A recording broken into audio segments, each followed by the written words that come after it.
खबर जनपद उधम सिंह नगर के खटीमा से है, जहां बिगराबाग नई बस्ती में हाईवे के पास शराब की दुकान खोली जा रही है। इसको लेकर ग्रामीणों ने खटीमा उप जिलाधिकारी का घेराव किया और कहा कि अगर शराब की दुकान यहां से नहीं हटाई जाती तो समस्त ग्रामवासी कल से धरना प्रदर्शन के लिए बाध्य होंगे। साथ ही उन्होंने निवेदन रखते हुए सामाजिक हित और बच्चों के उज्जवल भविष्य को ध्यान में रखते हुए इस शराब की दुकान पर रोक लगाकर इसे अन्यत्र भेजने की मांग की है।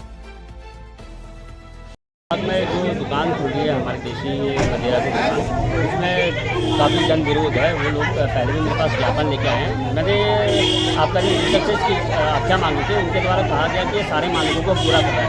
लेकिन क्योंकि यहाँ पर विरोध में एक बार फिर दुकान मौके में जाऊँगा और उसकी जाँच करूँगा। यदि कोई मानक में कोई ढिलाई होगी तो ये दुकान वहाँ नहीं खुलेगी, लेकिन अगर यदि मानक में वो पूरा होगी तो दुकान खुलने से हम रोकने में हमारा कोई औचित्य नहीं है। क्योंकि हमारे यहाँ का माहौल गंदा हो रहा है।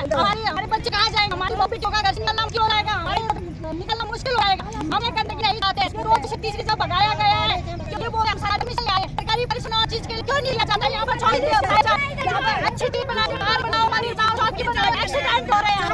हमारी ये दुकान बंद होनी चाहिए, नहीं होने देंगे। यहाँ पर ये दुकान हमारी मांग पूरी की। उन्होंने हमको कहा कि नहीं खुलेगी, हमारे सामने अभी पकड़ी फोन मारा गया कि आओ ये नहीं खुलेगी। हम उनकी बात मानी घर है और उस बात तो रात शाम आ गया और गुमराह क्यों किया गया, जनता इसीलिए बिकी हुई है। पौड़ी जिले में फॉरेस्ट फायर की घटनाएं अब आउट ऑफ कंट्रोल हो रही हैं। जिले में अब तक 150 से अधिक वनाग्नि घटनाएं घट चुकी हैं, जिससे 100 हेक्टेयर से अधिक का जंगल और लाखों रुपए की वन संपदा जलकर खाक हो चुकी है।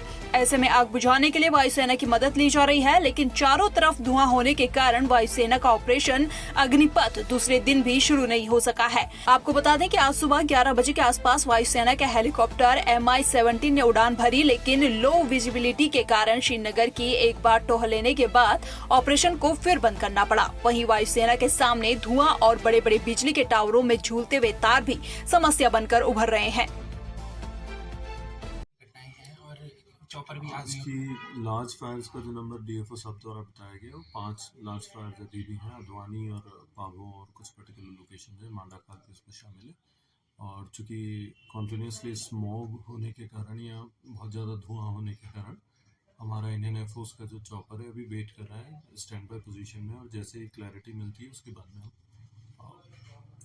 फायर के लिए जो भी एफर्ट्स होंगे वो करेंगे। भगवानपुर में एक कबाड़ के गोदाम में अचानक आग लग गई। देखते ही देखते आग की लपटें आसमान छूने लगी और आग ने विकराल रूप ले लिया। सूचना मिलते ही दमकल विभाग की टीम घटनास्थल पर पहुंची और कड़ी मशक्कत के बाद आग पर काबू पाया जा सका। गनीमत रही कि इस घटना से कोई जनहानि नहीं हुई है। हालांकि दमकल कर्मियों की सूझबूझ से गोदाम स्वामी का काफी कबाड़ जलने से बचा लिया गया है।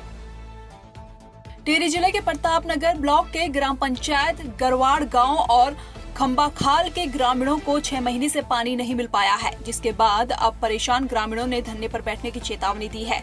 यहाँ हंस फाउंडेशन के द्वारा द्वितीय चरण का काम करने के बाद भी ग्रामीणों को पानी नहीं मिल रहा है। पानी की आपूर्ति न होने से नाराज ग्रामीणों ने DM मयूर दीक्षित को शिकायत की और धरने की चेतावनी भी दी है। जो प्रॉब्लम है ये 7 महीनों से है और हम 2 महीने पहले भी माननीय जिलाधिकारी महोदय को यहाँ पर ज्ञापन दिया था कि हमें पानी की आपूर्ति कराई जाए, लेकिन आज तक हंस फाउंडेशन द्वारा, जल संस्थान द्वारा किसी भी तरह का कोई पानी का व्यवस्था नहीं की गई। और आज भी अगर हमारी समस्या का समाधान नहीं होता है तो हम कम से जून जुलाई में अगले महीने धरना पर बैठ कर यहाँ पर मजबूरन हो जाएंगे। पानी लगभग कितने माह से नहीं आ रहा है? पानी हमारे कम से कम 7 महीने से नहीं तो आ रहा है। पानी कहाँ से ला रहे हैं आप लोग? हमारा जो कम से कम 2 या 3 किलोमीटर से पानी ला रहे हैं और कम से कम महिलाएं 2-2, 3-3 घंटे वहाँ पर अपनी बारी का इंतजार कर रही हैं। रात भी डेरा वहाँ स्रोत पर डाल रही हैं। देखिए, जो समस्या लेके ग्रामीण लोग आए थे उनका कहना था कि मुकमाल गांव या अन्य गांव से जहाँ से भी लाइन जा रही है वहाँ से उनको अच्छी सप्लाई नहीं हो पा रही है आगे गांव में, और उनका ये मांग है कि अलग से एक लाइन उनके लिए डाली जाए। तो इसमें कल हमारी राजस्व की और पेयजल की टीम जाएगी और सर्वे करेगी कि अलग लाइन कहाँ से डाली जा सकती है, और जो भी प्रस्ताव आएगा उसको आगे एक परमानेंट सोल्यूशन ग्रामीणों के लिए निकाला जाएगा। 6 महीने से ज्यादा का समय वहाँ पर हो चुका है जहाँ पर लगातार पानी नहीं आ रहा है। इससे पहले भी कई बार समस्या हुई, जब अवगत कराया जाता है तो पानी आता है और जब उसके 2 दिन बाद ही फिर पानी की वही समस्या। लक्सर में आज तहसील प्रशासन और नगर पालिका परिषद की संयुक्त टीम ने अभियान चलाते हुए नगर से अतिक्रमण को हटाया और दुकानों पर प्रबंध प्लास्टिक की पन्नियां मिलने पर उनके चालान भी काटे। साथ ही मिठाइयों की दुकान पर घरेलू सिलेंडर मिलने पर उन्हें जब्त किए। इस दौरान दुकानदारों में हड़कंप मचा रहा। देखिए, आज ये नगर पालिका का जो लक्ष्य है